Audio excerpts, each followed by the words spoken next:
Longtemps, je n'ai pas vu l'intérêt des études littéraires. Au lycée, je ne comprenais pas où voulaient en venir messieurs Lagarde et Michard, les auteurs du célèbre manuel, avec leurs questions énigmatiques à force d'évidence. Quels sont les principaux caractères de la passion racinienne d'après les vers 61 à 76 ? En quoi consiste, selon vous, l'art de Baudelaire dans ce sonnet ? Je ne saisissais pas la logique du commentaire ni de la dissertation.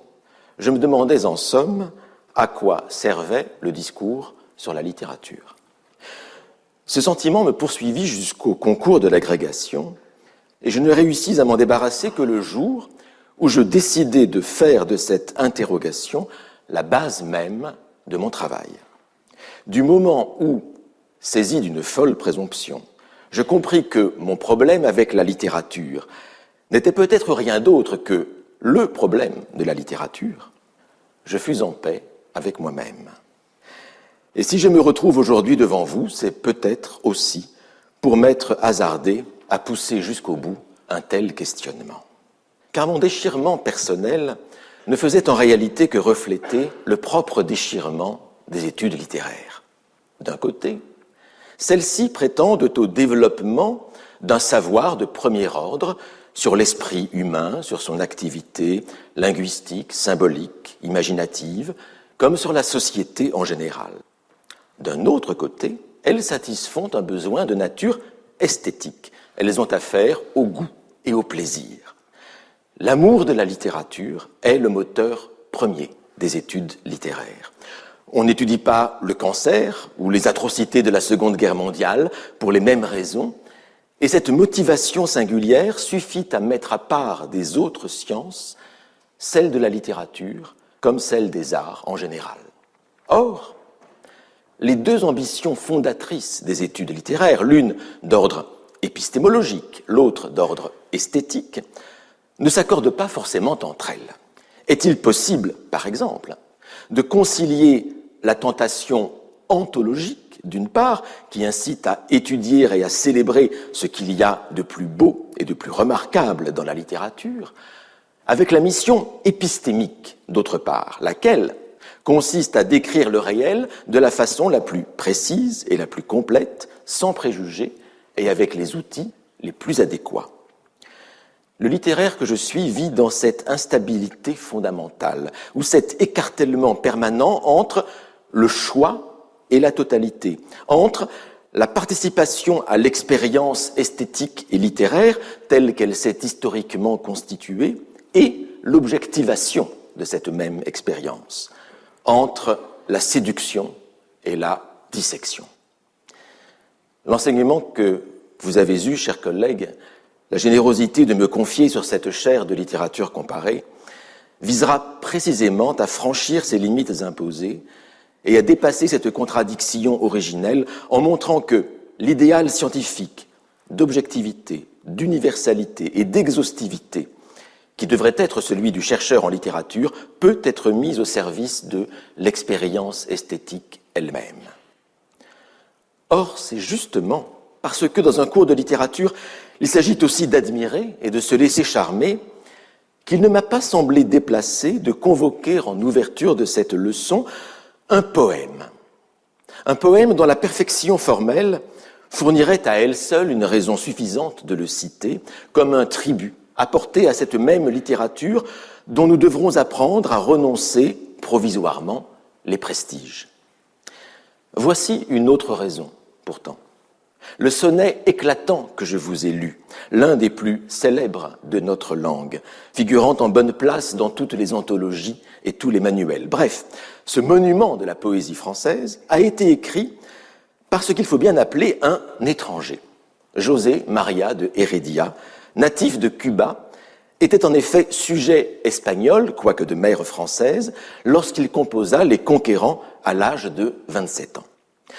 Il aurait pu écrire de la poésie en espagnol, il aurait pu y exceller, comme son cousin homonyme José María Heredia, lequel fut le premier poète romantique de l'Amérique latine. Mais notre Heredia à nous était arrivé en France à l'âge de 9 ans, et il fut poète français longtemps avant d'accéder à la citoyenneté française. Voici donc l'étranger où l'on ne l'attendait pas, au cœur du patrimoine littéraire national. Or, si l'évocation de ces féroces conquérants sur le point de découvrir les Caraïbes et l'île de Cuba rend implicitement hommage à la traversée de l'Atlantique accomplie par les propres ancêtres de Heredia, elle prend aussi une valeur plus générale qu'il nous appartient de déchiffrer. Le voyage dont parle le poème se double en effet d'un déplacement plus intime qui conduit des richesses temporelles violemment désirées par les conquérants à la découverte inattendue d'un autre type de trésor, gratuit celui-là, et parfaitement intangible. La mystérieuse beauté d'un ciel inconnu, l'apparition d'astres ignorés, le surgissement du nouveau au sein d'une voûte cosmique qu'on croyait éternelle et toujours semblable à elle-même. On pourrait dire aussi bien le surgissement, dans un monde brutal dominé par les puissances matérielles, de valeurs radicalement autres, l'apparition de la sphère esthétique, le miroitement de cette beauté pure à laquelle aspire le poète Heredia dans le cadre du mouvement parnassien, la transcendance d'une autre destinée possible offerte à l'existence humaine, celle de la littérature. C'est sous ce signe, signum, c'est-à-dire constellation en latin, sous ces étoiles favorables, que je souhaiterais ouvrir ici les travaux de cette chaire de littérature comparée. Signe de l'étranger accueilli, de l'autre dans le même et du même dans l'autre, de la découverte de ciels ignorés, de la quête de fabuleux trésors, de la rencontre aussi périlleuse qu'exaltante entre des civilisations éloignées, signe aussi de l'erreur productive, celle de ces conquérants du XVe siècle qui, croyant trouver le Japon, découvrirent l'Amérique.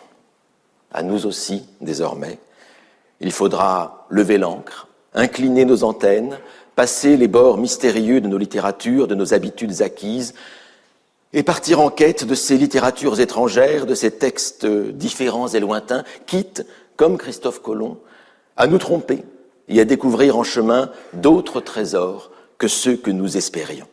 Tel est le prix à payer lorsqu'on va vers le véritable inconnu. Aller vers l'inconnu et l'étranger, telle fut en effet toujours, mesdames, messieurs, la vocation de la littérature comparée. En tant que discipline universitaire, elle se développa dans le sillage des diverses sciences comparées apparues à la charnière du XVIIIe et XIXe siècle, avec pour mission d'ouvrir les esprits à la connaissance des littératures étrangères en complément de l'enseignement spécifique dont la littérature nationale devenait enfin l'objet. Or, tandis que l'enseignement de la littérature comparée se répandait en Europe et en Amérique, le Collège de France montra plus de réticence. S'il offrit durant les 2 derniers siècles plusieurs chaires de littératures étrangères, s'il mit à l'honneur la méthode comparative dans de nombreuses disciplines, en littérature, toutefois, des limitations d'ordre géographique et linguistique prévalurent souvent contre l'idéal purement comparatiste. Ainsi, le même Jean-Jacques Ampère, qui quelques années plus tôt souhaitait se vouer à la littérature comparée de toutes les poésies, prit-il en 1833 une chaire plus traditionnelle de littérature française, même si les littératures étrangères, évidemment, l'intéressaient énormément. La notion la plus explicite de comparaison littéraire fit au collège son entrée officielle avec Paul Hazard, élu en 1925 à la chaire d'histoire des littératures comparées de l'Europe méridionale et de l'Amérique latine. Histoire des littératures comparées. La formule empruntée à Ampère rassemblait de manière un peu bancale 2 idées en une, et l'on devine que le terme d'histoire venait apporter au titre de la chaire une certaine positivité dont paraissait manquer la seule idée de comparaison. Au reste, le successeur de Hazard, Marcel Bataillon, fit tomber l'allusion explicite à la comparaison dans l'intitulé de sa chaire de « Langues et littératures de la péninsule ibérique et de l'Amérique latine ». Il n'en devint pas moins, par la suite, le premier président de la Société nationale française de littérature comparée, aujourd'hui Société française de littérature générale et comparée, puis président de l'Association internationale de littérature comparée. En 1981, Yves Bonnefoy intitula sa propre chaire « Études comparées de la fonction poétique », par quoi il entendait une double comparaison de la poésie française avec l'anglaise ainsi qu'avec les arts plastiques. Quant à la chaire de langues et littératures romanes créée pour Harald Weinrich en 1992, elle impliquait un comparatisme de faits propre à la romanistique de tradition allemande, dont la chaire de Carlo Ossola porte encore l'empreinte. Désormais, une chaire de littérature comparée, sans mention d'aire géographique, linguistique ou culturelle délimitée, conférera, je l'espère, une visibilité nouvelle à une discipline qui demeure encore relativement marginale et minoritaire en France parmi les études littéraires et se présente ailleurs plutôt comme une discipline d'appoint. Une chose est en effet, mesdames, messieurs, de résumer à grands traits l'histoire institutionnelle de la littérature comparée, autre chose de montrer le sens profond de telles recherches, l'intention qu'elles portent. Littérature française, littérature anglaise, littérature médiévale, on voit à peu près ce dont il s'agit. Mais littérature comparée. Comparée avec quoi, du reste? Plus souvent qu'à son tour, la question m'est posée par la famille, par les voisins, avec une curiosité sincère, et je tente de répondre pied à pied. C'est, dis-je alors, la littérature comparée avec elle-même, c'est-à-dire avec d'autres littératures. Ce sont les littératures comparées entre elles. L'emploi absolu de l'adjectif « comparé », sans complément, ouvre comme un vide, un manque fondamental que les comparatistes s'échinent à combler. Clairement, la comparaison donne moyen de sortir de l'aporie de toute science non expérimentale, fondée sur l'interprétation, à savoir l'impossibilité de reproduire les faits. Sans la reproductibilité, il paraît en effet difficile de vérifier une hypothèse, et la comparaison offre, en quelque sorte, un ersatz de reproductibilité. On ne reproduit pas l'expérience à proprement parler, mais on fait comme si l'on variait les conditions de l'expérience. L'inconvénient de la méthode est qu'il est à peu près impossible de considérer la littérature comme un système clos. Quels paramètres varient réellement lorsque je considère tel fait d'abord en France, puis en Allemagne?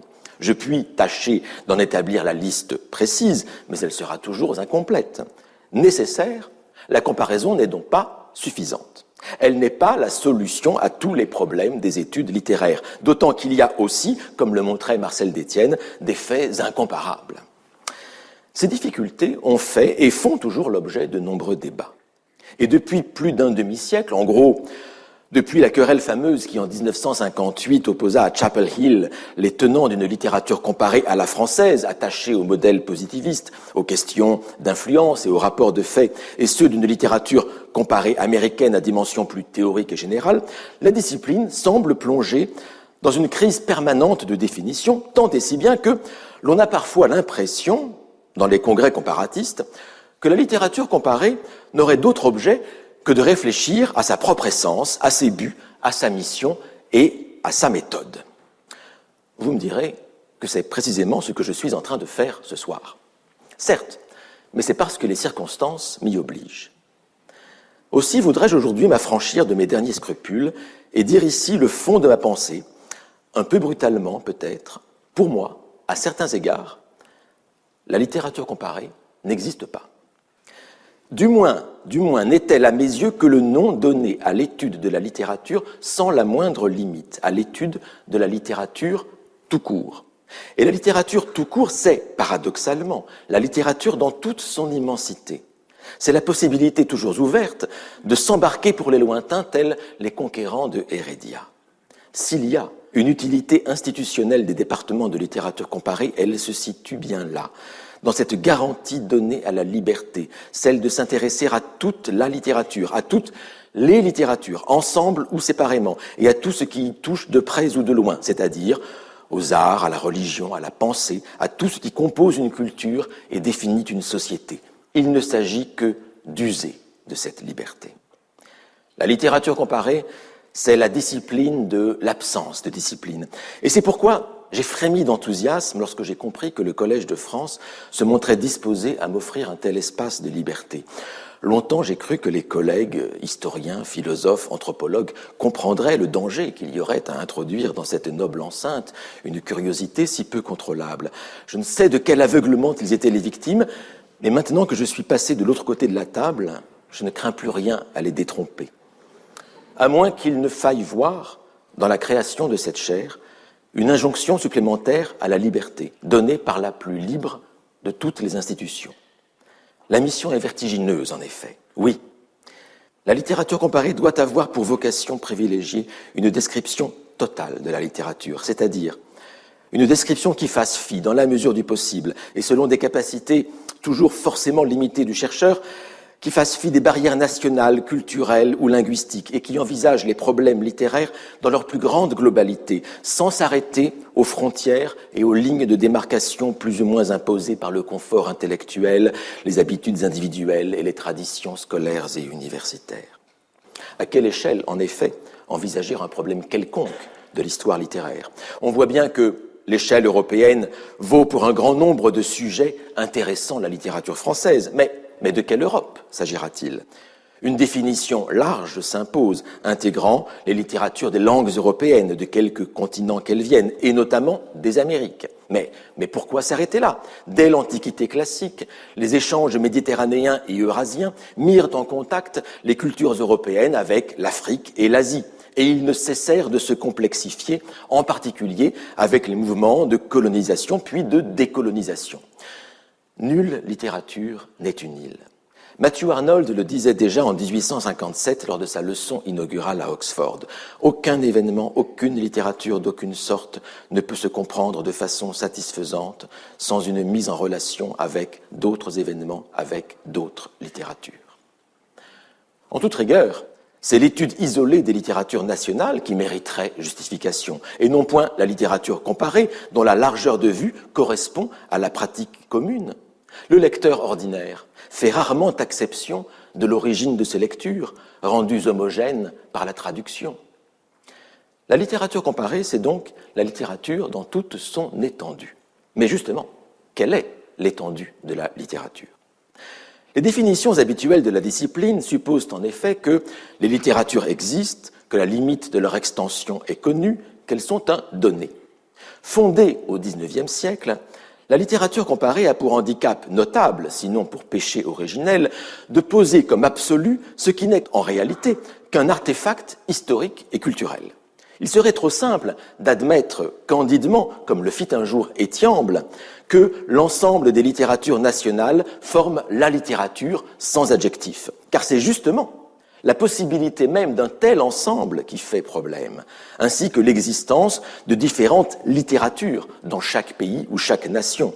Le problème n'est pas d'abord d'ordre géographique, mais définitoire. Qu'entendons-nous par littérature? Quel texte prendre en compte? À Heidelberg, en 1816, Hegel posait une question comparable au début de ses leçons sur l'histoire de la philosophie. Je cite. « Comment doit-on commencer l'étude d'un objet dont le nom certes est courant, mais dont on ne sait pas encore ce qu'il est?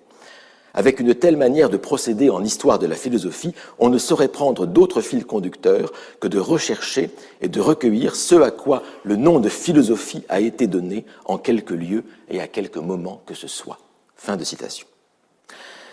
Si, plutôt que de cette recension nominaliste des usages, Hegel trouve par la suite préférable de partir du concept même de philosophie, c'est peut-être que la philosophie, en tant que travail des concepts, se prête elle-même naturellement à la conceptualisation, qui constitue en quelque sorte une approche émique de la discipline.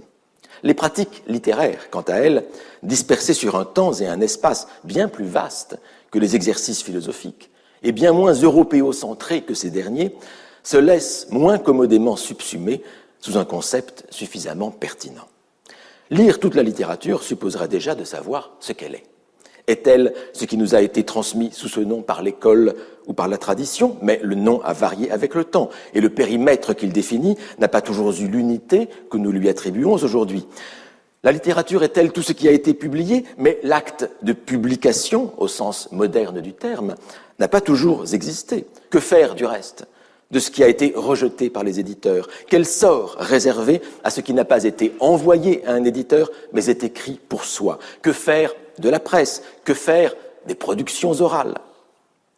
De façon générale, on n'étudie pas la littérature sans faire de découpage.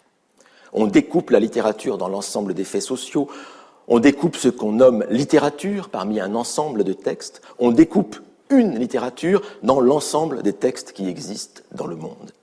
L'histoire littéraire s'édifie ainsi sur des listes restreintes et le plus souvent arbitraires d'œuvres et d'auteurs dont les carences et les béances donnent le vertige. Canons multiples selon les domaines, variables selon les milieux, les classes sociales et les époques, et d'usages non moins divers. Or, dans la plupart des cas, rien ne garantit la représentativité qu'on se plaît à leur prêter dans le dessein de justifier des généralisations trop commodes. Si la littérature comparée peut avoir une utilité, elle est justement de proposer une critique générale des canons et des corpus sur lesquels se fondent nos connaissances littéraires. Elle est de mettre en évidence les strates multiples et disparates dont se compose le corpus nommé littérature et les filtres de toute nature qui s'y sont accumulés. Tout discours sur la littérature, toute pratique de la littérature, comme lecteur ou comme créateur, suppose en effet une certaine vision du littéraire, d'une façon plus ou moins manifeste et à l'insu ou non du sujet.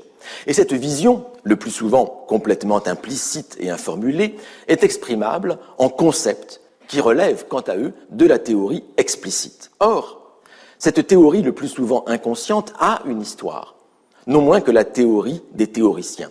Dans une culture donnée, on ne conçoit pas la littérature de la même manière d'un siècle à l'autre.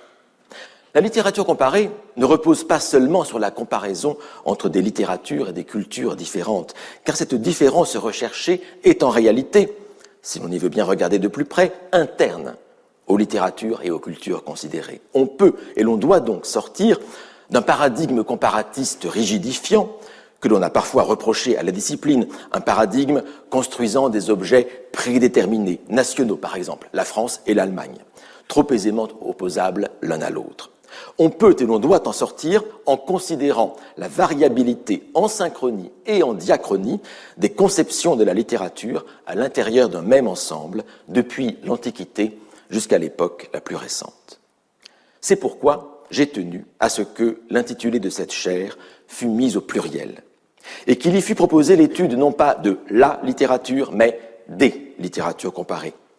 Il convient de postuler d'abord la diversité. Une diversité non seulement linguistique, ce qui serait une définition bien trop restrictive et simpliste de la littérature comparée, mais culturelle et anthropologique. Dans cette perspective, l'étude des littératures modernes aurait de quoi s'inspirer utilement des méthodes et questionnements des sciences de l'Antiquité, telles que les ont développées notamment Jean-Pierre Vernant ou Florence Dupont. Et je dois avouer que ma propre sensibilité à la problématisation anthropologique de la littérature doit sans doute beaucoup à ma formation d'antiquisant ainsi qu'à mon expérience de vie à Cipango, je veux dire au Japon. On n'assiste pas impunément à une représentation de No ou à une danse rituelle dans un sanctuaire shintoïste.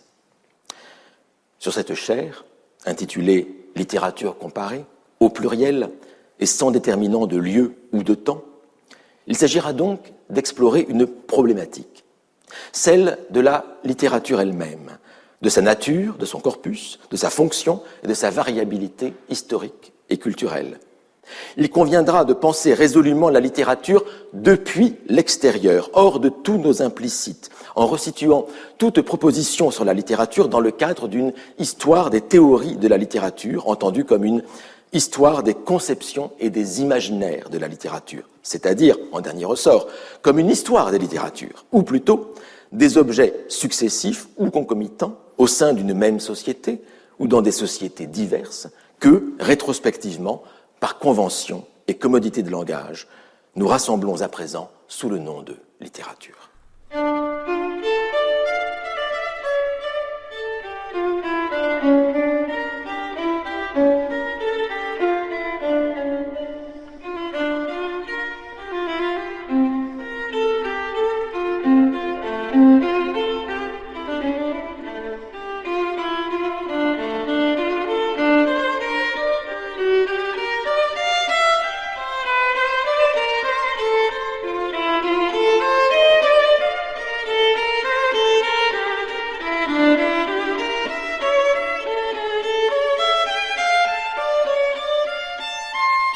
Le Collège de France et France Culture vous présente le philologue historien de la littérature William Marx, aujourd'hui sa leçon inaugurale, Vivre dans la bibliothèque du monde.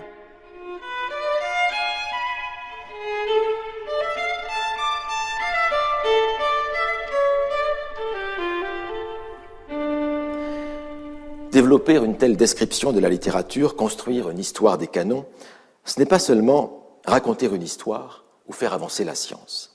C'est changer notre lecture des œuvres. Ce n'est pas la même œuvre, en effet, que nous lisons lorsque nous mettons en rapport Proust avec La Princesse de Clèves, ou bien avec L'Homme sans qualité, dans la grande tradition française du roman psychologique et moral, d'autre part, ou bien dans celle de la déconstruction moderniste du roman européen, d'autre part. L'œuvre singulière existe à peine par elle-même. Elle se détache toujours sur un fond plus ou moins perceptible d'autres œuvres, d'autres textes, parmi lesquels elle fait sens et qui orientent notre compréhension. Tout canon crée une série qui enferme l'œuvre dans un système de signification. Selon T.S. Eliot, les œuvres forment dans notre esprit un ordre idéal, où chacune occupe une place déterminée et que chaque œuvre nouvelle vient réorganiser. Songeons à ce roman d'Agatha Christie, ABC contre Poirot, ABC Murders, où l'assassin crée une série de meurtres destinés à brouiller le motif réel du seul crime qui lui importe et à égarer le détective vers des interprétations fallacieuses. De même, toute série de textes crée du sens.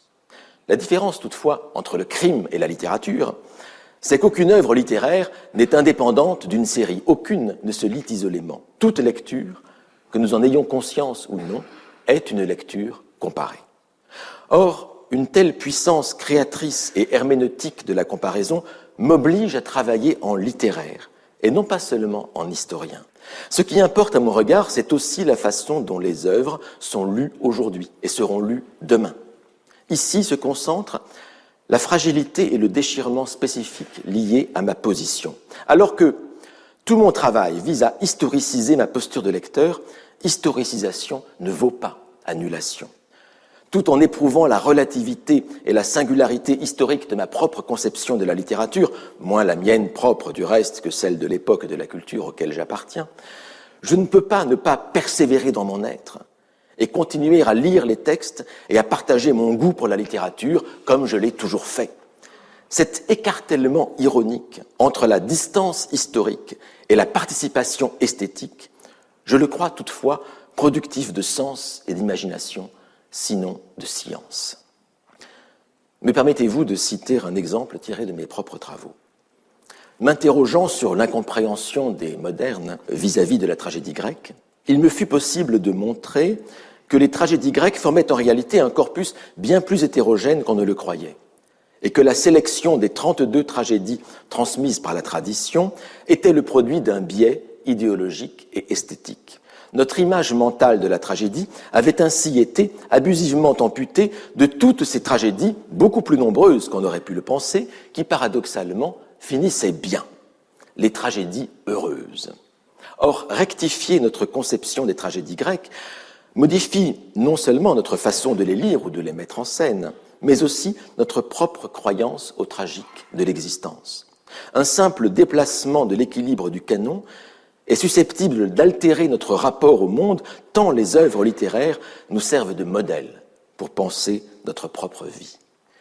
Une telle réflexion sur les cultures dans lesquelles s'inscrivent les textes finit ainsi forcément par déboucher sur cette critique générale de la culture espérée par Adorno selon une mission de nature humaniste et démocratique. Cette vocation fut toujours celle de la discipline comparatiste, une discipline d'inspiration profondément libérale, même si son essor coïncida avec celui des nationalismes européens, et si ces pratiques s'appuyèrent longtemps, fût-ce pour le critiquer et pour en montrer les limites, sur un découpage national des littératures. Nous n'en sommes plus là, fort heureusement, mais la force subversive des études comparatistes subsiste. Dans l'Europe, à laquelle nous participons désormais en tant que citoyens, dans le monde globalisé qui est le nôtre, où les progrès technologiques démultiplient les échanges et circulations des personnes, des discours, des représentations et des biens, tout en aggravant le risque de malentendus culturels et religieux, cette mission subversive, critique et créatrice ne peut pas ne pas rester la note fondamentale, sinon la justification de tout enseignement et de toute recherche en littérature comparée au Collège de France. Mesdames, Messieurs, je ne voudrais pas dissimuler la complexité de la tâche. S'il est vrai que nulle conscience critique, nulle véritable connaissance de soi, nulle appréhension de l'universel ne saurait se former sans lecture des textes étrangers ou lointains, s'il est vrai que rien n'est plus nécessaire que de lire les littératures d'ailleurs ou d'autrefois, en revanche, rien n'est plus difficile que de les lire, non comme de la littérature, mais comme d'authentiques fragments de monde, chus sur notre table, sur notre terre. Notre connaissance du monde vient principalement des discours. Ce que nous en connaissons directement par nous-mêmes, c'est fort peu. Sans doute en allait-il un peu différemment il y a 4 ou 5 000 ans, avant le développement massif de l'écriture. Mais plus se sont multipliés les écrits, tandis que se perfectionnaient les systèmes de communication, plus s'est réduite la part tenue dans notre vie par une expérience directe du réel. Pour peu même que nous pratiquions un métier de type intellectuel, l'essentiel de la réalité à laquelle nous avons affaire est d'ordre discursif. Une part immense de nos émotions, de nos joies, de nos chagrins, des enjeux les plus cruciaux de notre existence est déterminée par des discours. Le langage est devenu à la fois notre 6e sens et un organe spécifique qui nous permettent de connaître le monde très loin de nous comme d'agir sur lui. Or, les œuvres sont aussi faites de langage, c'est-à-dire de la substance même dont se tisse la majeure partie de notre relation au monde, mais un langage tel, ou employé dans des conditions telles, que certaines de ces œuvres ont la capacité de survivre aux circonstances mêmes de leur création et de subsister comme des bulles d'expérience, flottant dans les marges de la logosphère, des bulles d'expérience ou, comme Erich Auerbach les nommait, des formes de vie, Lebensformen, venus d'autres temps et d'autres lieux, auxquels nous avons la capacité de toujours nous référer et qui ont jusqu'au pouvoir de nous transformer. Telle fut la révélation qui s'imposa au poète Rainer Maria Rilke en 1908, lors d'une visite au musée du Louvre, devant l'éblouissement d'un torse archaïque d'Apollon. Cette pierre, écrit-il, cette pierre, par tous ses confins éclate, telle une étoile, car il n'est là aucun lieu qui ne te voie. Tu dois changer ta vie. Tu dois changer ta vie. Du musst dein Leben ändern. L'injonction ultime adressée au poète par la statue vaut aussi pour chacun de nous devant tout texte ancien ou lointain si jamais nous savons adapter notre regard. Nous croyons observer une statue, c'est elle qui nous observe. Nous croyons lire les textes, mais sommes non moins lus par eux, jugés, éprouvés, secoués, révulsés parfois, soumis que nous sommes à leur rayonnement stellaire. Comme dans le sonnet de Heredia, la seule évocation de l'étoile, autrement dit, l'évidence sensible d'un autre monde, suffit à nous inviter à une conversion non seulement esthétique, mais proprement existentielle et morale. Tu dois changer ta vie. Et tu dois aussi changer ta façon de penser, au moins provisoirement. Tu dois entrer dans d'autres mœurs, d'autres usages, d'autres parlures, masquées parfois par des similitudes trompeuses. Chaque texte enclôt une expérience, chaque texte confronte à une altérité, mais cette altérité ne se donne pas comme telle, elle doit être conquise et comprise de haute lutte. 2 dangers guettent en effet le lecteur. Le premier serait d'être aveugle aux différences, de voir des stéréotypes partout, de tout ramener au même, de niveler les œuvres. Le second danger, symétrique du premier, serait de ne pas prendre conscience des a priori et des stéréotypes de sa propre lecture. Plane dans les 2 cas la menace du contresens et de l'ennui. Revenons encore, si vous le voulez bien, à ces étoiles nouvelles que voyaient monter au ciel les conquérants de Heredia. En 1905, un officier de marine expliqua qu'en réalité, les étoiles ne montaient pas de l'horizon, mais descendaient du zénith. Et il s'ensuivit dans le journal Le Temps une longue polémique, jusqu'au jour où un lecteur fit remarquer que les navigateurs pouvaient aussi bien voir ces étoiles en bas, reflétées par l'océan. Et en effet, ces étoiles nouvelles représentaient moins une réalité astronomique qu'elles ne reflétaient une longue, très longue histoire littéraire, remontant leur généalogie bien plus haut que la découverte du Nouveau Monde. Dans la Pharsale de Lucain, elles apparaissaient sous la forme d'aliena sidera, les étoiles d'autrui, ces ciels étrangers sous lesquels veut s'enfuir Pompée. Et ces étoiles d'autrui faisaient écho à leur tour aux étoiles nouvelles et aux autres soleils dont parlent Horace, Virgile et Manilius. Le motif de l'étoile autre existait donc longtemps avant que ne se produisit l'événement qu'il finirait par décrire, à savoir la découverte du ciel austral par les Européens. La place était en quelque sorte préparée dans l'arsenal des images pour l'apparition du Nouveau Monde. Combien d'images dorment ainsi dans la mémoire de la littérature jusqu'à leur réactivation par l'événement futur ? Réactivation du signifiant, mais aussi d'une époque à l'autre, d'une culture à l'autre, mutation du signifié, si bien qu'il n'y a ici que l'apparence d'un stéréotype. La littérature fonctionne comme un immense gisement d'images et de formes en expansion constante, mais dont le sens est toujours susceptible d'être actualisé selon les circonstances.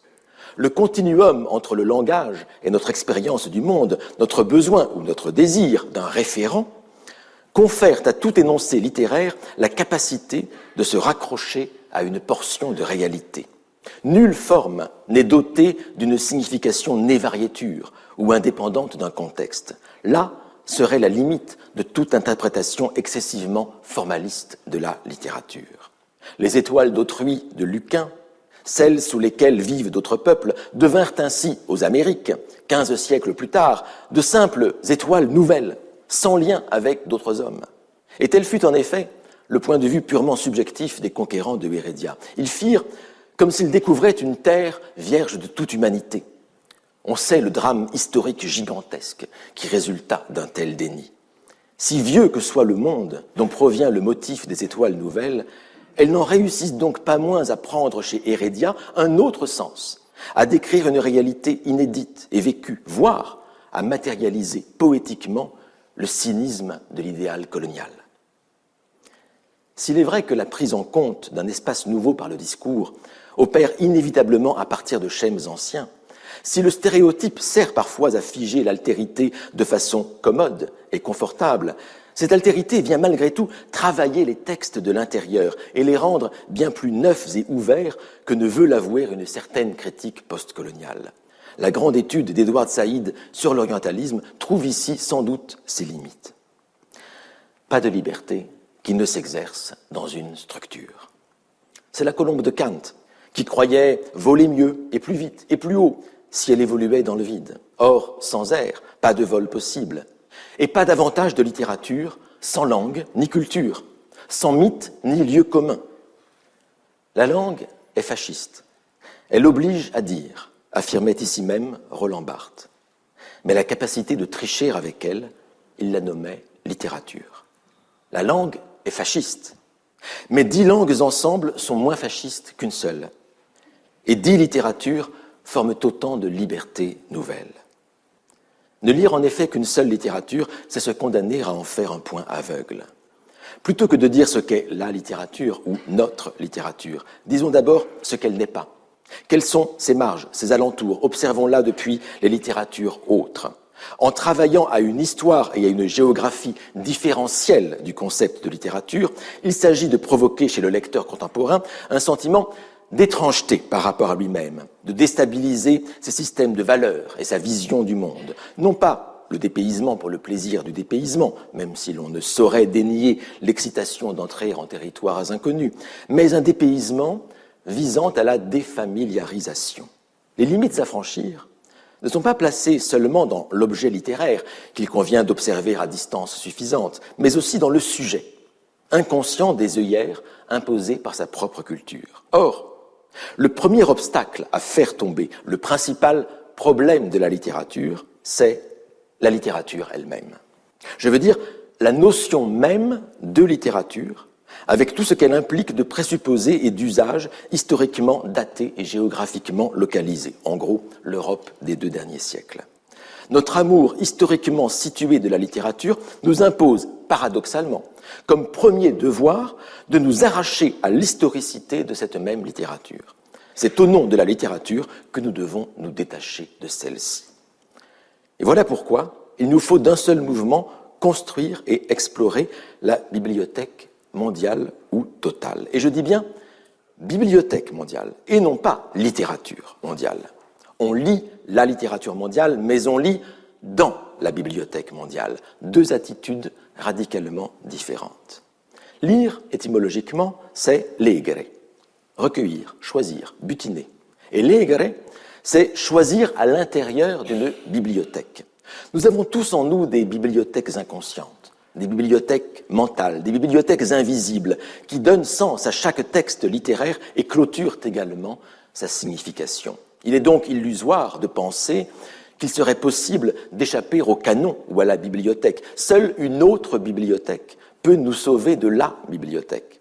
Mais le travail de défamiliarisation devra recommencer avec cette nouvelle bibliothèque et ainsi de suite. D'où la naïveté des canon wars, de ces guerres de canons qui font rage de l'autre côté de l'Atlantique. Les canons sont inévitables et il n'en est aucun de parfait. Il ne faut pas remplacer un canon par un autre, mais multiplier les canons, les superposer, en utiliser plusieurs de façon concomitante et surtout en garder la mémoire. Promouvoir l'idée d'une bibliothèque mondiale, c'est précisément s'opposer à la world literature conçue comme l'ensemble des textes qui surnagent, comme l'écume du patrimoine mondial, comme le palmarès ultime ou le canon suprême. Quand elle n'est pas l'étude légitime et distanciée des mécanismes de transfert culturel et de mondialisation de la littérature mondiale, aujourd'hui rebaptisée Global Literature, implique en réalité la compétition généralisée entre les textes, parallèles à celle où s'affrontent puissances dominantes et émergentes. La valorisation bienvenue de littératures jusqu'alors négligées minore souvent de facto les littératures européennes, tout en préservant les privilèges de la sphère anglophone et notamment du pays qui prétend incarner et résumer à lui seul toute diversité. La prétendue abolition du point de vue particulier menace d'ériger en neutralité objective un point de vue dominant au seul bénéfice d'un impérialisme culturel et linguistique. C'est l'ultime ruse du pouvoir pour étouffer la diversité sous ombre de la favoriser. La Bibliothèque mondiale, au contraire, rassemble une myriade de bibliothèques hétérogènes, chacune à envisager selon ses propres critères, ses propres hiérarchies et classifications. De même que les bibliothèques antiques étaient composées de deux sections, une grecque et une latine, la bibliothèque totale réunit virtuellement toutes les bibliothèques du monde, de chaque culture, de chaque pays, de chaque langue et de tous les temps. Il s'y trouve bien des objets qui ne sont pas des livres, et à peine des textes, et qui n'ont qu'un fort lointain rapport avec ce qu'on nomme aujourd'hui littérature. Peu importe si, en pratique, nous n'en connaîtrons jamais qu'une partie infime. La Bibliothèque mondiale n'est pas une institution réelle, mais un concept opératoire, un instrument scientifique, un protocole de lecture, une façon particulière d'aborder les œuvres. La littérature mondiale exalte les chefs-d'œuvre et les textes exemplaires. La Bibliothèque mondiale ne veut pas négliger les minores et les œuvres oubliées. La littérature mondiale sélectionne les textes qui survivent à la traduction. La Bibliothèque mondiale trouve plus intéressants les textes qui passent difficilement l'épreuve de la traduction, précisément parce que ces textes enclosent une altérité plus forte. La Bibliothèque mondiale, appuyée sur la philologie, envisage chaque texte dans sa singularité et dans celle de l'époque et de la culture d'où il vient. La littérature mondiale fait triompher le sujet, la Bibliothèque mondiale transforme le lecteur. Si cette chaire a un sens, il ne peut être que d'entrouvrir la porte de cette Bibliothèque mondiale afin de faire de nous des lecteurs sans limite, des lettrés capables d'enjamber le problème de la littérature, capables de lire par-delà la littérature. Ce n'est nullement un hasard si l'idée de littérature mondiale, de Weltliteratur, émergea à l'époque de Goethe, juste après que se fût cristallisé le concept de la littérature elle-même. En tant qu'art du langage autonome à vocation universelle, d'une intellectualité supérieure, détachée le plus possible de son contexte, la littérature devint alors la grande décontextualisatrice, la phagocyteuse par excellence, ingérant tous les textes épars pour en faire sa matière propre. Une lecture littéraire fait sens de tout, elle décontextualise le plus possible, elle voit dans chaque texte un objet autonome et confère au lecteur une toute-puissance interprétative. Tout est susceptible d'être lu comme littérature. La tragédie grecque comme le Mvet du peuple Fang, le Bardo Tödel tibétain comme les sagas islandaises. Or, plus une œuvre est loin de sa source, plus aisément elle se laisse déposséder de sa fonction historique et de son pouvoir propre, et plus facile est son intégration dans le vaste corpus littéraire. Un tel processus ne va pas sans engendrer quelques tensions admirablement illustrées par l'Ode sur une urne grecque de John Keats, lorsqu'après un saisissant moment d'angoisse herméneutique, face à l'énigme de l'objet antique détaché de son contexte, le poète romantique se résigne finalement à la récupération de l'œuvre dans l'ordre de l'esthétique pure, où l'appréciation formelle tient lieu de connaissance. Beauty is truth, truth, beauty. That is all ye know on earth, and all ye need to know. Le beau est le vrai est le beau. C'est tout ce que tu sais sur terre et que tu dois savoir. La littérature mondiale apparaît ainsi comme le stade ultime de la littérarisation, c'est-à-dire de la décontextualisation et de l'acculturation des œuvres, sinon de leur marchandisation et de leur monétisation, très tôt mise en évidence par Marx et Engels, alors qu'une démarche scientifique devrait viser exactement à l'inverse, à dégager les textes des filtres parasites, ou du moins à en prendre conscience, et à revenir autant que possible à une puissance première de l'œuvre, envisagée dans son éclosion, dans le miroitement de son apparition et de l'intention qu'elle porte. Non qu'il faille interdire l'interprétation actuelle et littéraire des textes. Ce ne serait ni possible, ni surtout souhaitable. Il s'agit simplement de savoir ce qu'on fait quand on interprète. Il y a un temps pour restaurer, un temps pour interpréter. Mais il arrive à ces deux temps de coïncider heureusement lorsque l'interprète reconnaît aux pouvoirs originels de l'œuvre, enfin redécouvert, la capacité d'ouvrir à l'imagination et à la sensibilité des espaces encore vierges. Tenter d'abolir le point de vue particulier d'un lecteur français de ce début du XXIe siècle par un radical et définitif dépouillement de soi, ce serait vouloir faire l'ange et nous conduirait inévitablement, comme Orphée Eurydice, à perdre l'objet de notre recherche au moment même où nous le pensions saisir. Il s'agit bien plutôt de mettre en suspens ce point de vue, de l'objectiver et de le faire advenir à la conscience, voire de le déplacer et de le modifier, en travaillant à cultiver devant la masse babélienne de cette bibliothèque le sentiment de notre place réelle dans l'univers, simple écume que nous sommes à la crête de l'histoire. Je ne conçois guère de plus forte mission assignable à l'étude des littératures comparées. Mesdames, Messieurs, je ne voudrais pas conclure sans faire un dernier aveu. L'insuffisance est le lot indéfectible du comparatisme. Quand j'étais encore étudiant en doctorat de littérature comparée au Japon, un ami scientifique avait demandé au comparatiste que j'étais quelle était la spécificité des littératures romanes par rapport aux autres littératures européennes. Or, dans la pratique, s'il est vrai qu'une pensée s'inscrit dans une langue, s'il est conseillé pour la mieux saisir dans toutes ses nuances de connaître la langue dans laquelle cette pensée s'est d'abord écrite, il n'en demeure pas moins que les pensées restent traduisibles et que ces traductions indéfiniment perfectibles sont susceptibles de gloses et de scolies pour expliciter éventuellement ce qui n'a pas pu être traduit. Il n'y a pas de naturalité des textes qui ne serait compréhensible que par les communautés qui les ont produits. Ainsi, y a-t-il infiniment plus d'affinité à l'intérieur d'un même espace culturel entre deux écrivains contemporains de langues différentes, Paul Celan et Samuel Beckett, par exemple, qu'entre Celan et Klopstock. Autrement dit, entre deux auteurs écrivant la même langue, mais appartenant à des époques éloignées, le XXe et le XVIIIe siècle. De même, lorsqu'à l'autre bout de la chaîne, les œuvres sont appelées finalement par la lecture à se résoudre en images mentales, on ne saurait douter qu'il y ait, dans les images mentales sécrétées par les frères Karamazov, plus de diversité entre deux lecteurs russes quelconques qu'entre deux locuteurs de langues différentes, mais pourvus d'un bagage social et culturel analogue. Ainsi que le rappelle Milan Kundera, André Gide n'eut pas besoin de savoir le russe pour comprendre mieux que quiconque l'originalité de Dostoïevski. C'est pourquoi la posture du conquérant s'y est peu, lorsqu'il s'agit en vérité d'explorer un bien essentiellement immatériel et infiniment reproductible et interprétable comme la littérature. Mais une conscience veille en principe, qui doit ramener le comparatiste à l'irréductibilité des singularités et des contextes, et c'est seulement au prix de cette tension permanente entre l'esprit avec un grand E et l'individu, entre l'universel et le singulier, que peut s'engager un dialogue sincère et respectueux entre les œuvres et entre les cultures. Il reste toutefois au lecteur sans limite à gérer l'angoisse de la totalité dans une Europe devenue organique et dans un monde mondialisé. Comment n'oublier personne? Comment ne blesser personne? Où s'arrêter?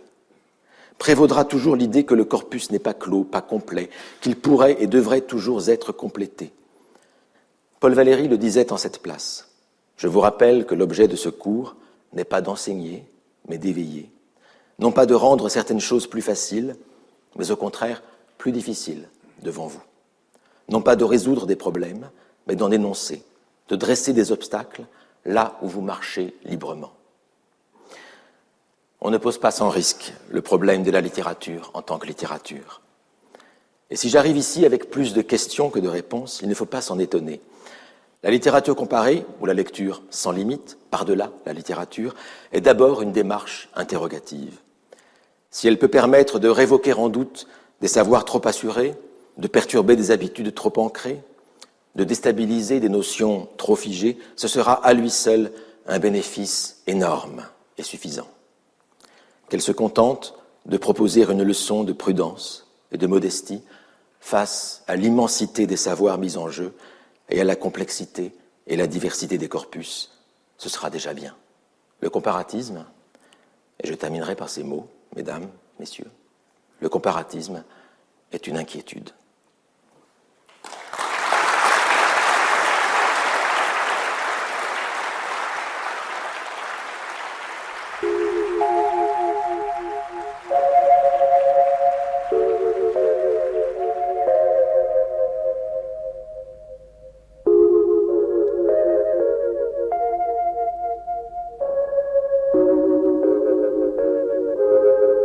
C'était les cours du Collège de France.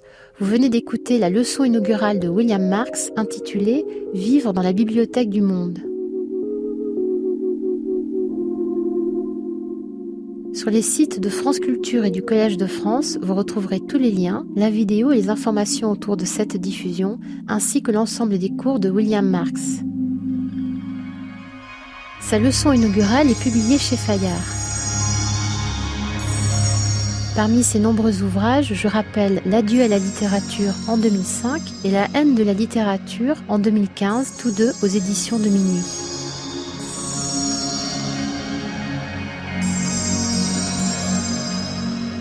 Réalisation Laure-Hélène Planchet.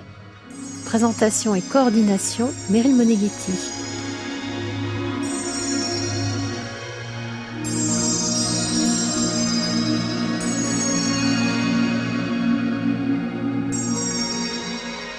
Lundi, nous reviendrons sur les liens entre vie et climat dans le cadre de la leçon inaugurale de Chris Boller intitulée « La biodiversité et les écosystèmes à travers le temps et l'espace ».